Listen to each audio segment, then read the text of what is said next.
What do Janet Jackson, Patti LaBelle, Elton John, and Sting have in common?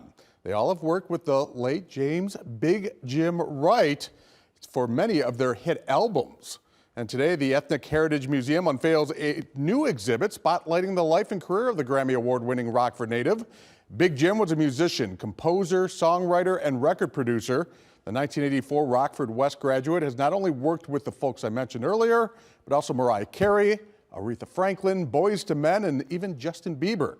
He also served as an executive producer and writer for the feature film Fighting Temptation, starring Beyonce and Cuba Gooding Jr. Wright died in his Rockford home in September of 2018 at the age of 52. His exhibit will be on display through November 5th.